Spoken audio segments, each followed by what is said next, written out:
मेरी शादी को अभी 10 दिन हुए थे और मेरे पति का स्वभाव मुझे पता चला, लेकिन मैंने समझ से काम लिया और धीरे धीरे सब ठीक हो गया।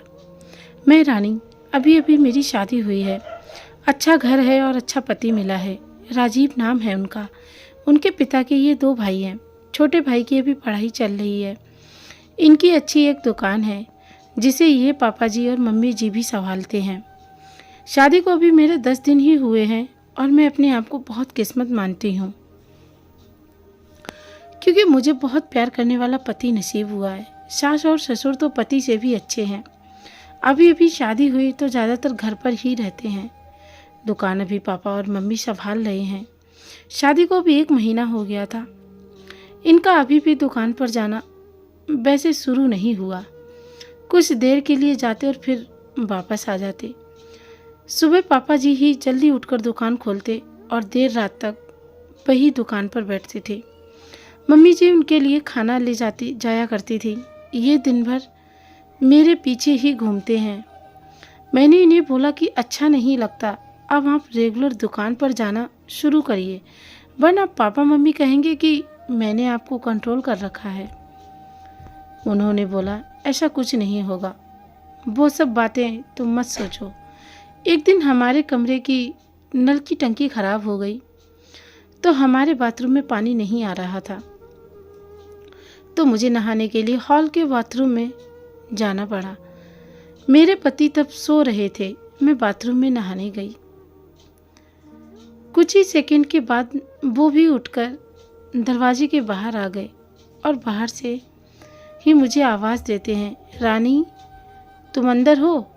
मैंने बोला हाँ, अपने रूम में पानी नहीं आ रहा था इसलिए मैं बाहर आकर नहा रही हूँ। फिर जब तक मैं नहाकर वापस नहीं आई तब तक वो दरवाजे के पास बाहर ही खड़े रहे। ऐसा वो रोज़ करने लगे। एक दिन वो बाथरूम में नहा रहे थे तब कुरियर वाला आया। कोई था नहीं तो मैंने रिसीव करने के लिए दरवाजे पर गई।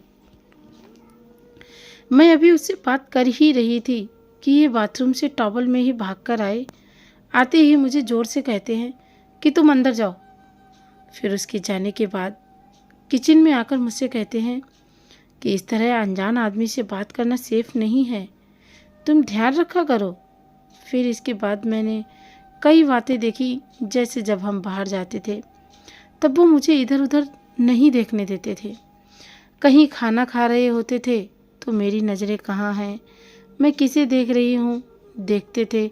बार बार अपनी जगह बदलते रहते थे। मेरे पति का ये स्वभाव मेरे सास ससुर भी देख रहे थे। एक दिन पापा ने उन्हें दुकान के काम से बाहर जाने को कहा तो उन्होंने मना कर दिया। फिर पापा को ही जाना पड़ा। वो बस मेरे पीछे ही रहते। फ़ोन पर मैं किससे बात कर रही हूँ, मेरे फ़ोन में नंबर और मैसेज भी चेक किया करते थे। ये सब देखने के बाद मैंने सोच लिया कि अब उनसे बात करनी होगी। इसलिए फिर एक रात मैंने उनसे कहा कि आपको मैं कैसी लगती हूँ? वो बोले, बहुत अच्छी। मैंने कहा, आप मुझ पर विश्वास करते हैं? वो बोले, क्यों, क्या हुआ? मैंने कहा कि आप जो ये सब कर रहे हैं ये ठीक नहीं लग रहा है। मैं चाहती थी कि मुझे बहुत प्यार करने वाला पति मिले।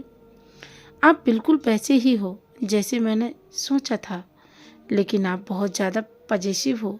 क्या आप मुझ पर शक करते हो? क्या आपको लगता है मैं आपका भरोसा तोड़ूंगी? वो बोले, नहीं नहीं, ऐसा नहीं है।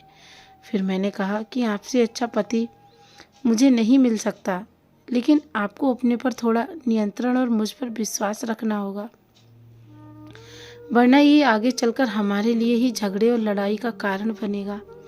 मुझे पता है शायद आपको मुश्किल लगेगा, लेकिन आप थोड़ा थोड़ा बदलिए, मैं आपके साथ हूँ। वो बोले, हाँ हाँ, मैं कोशिश करूँगा।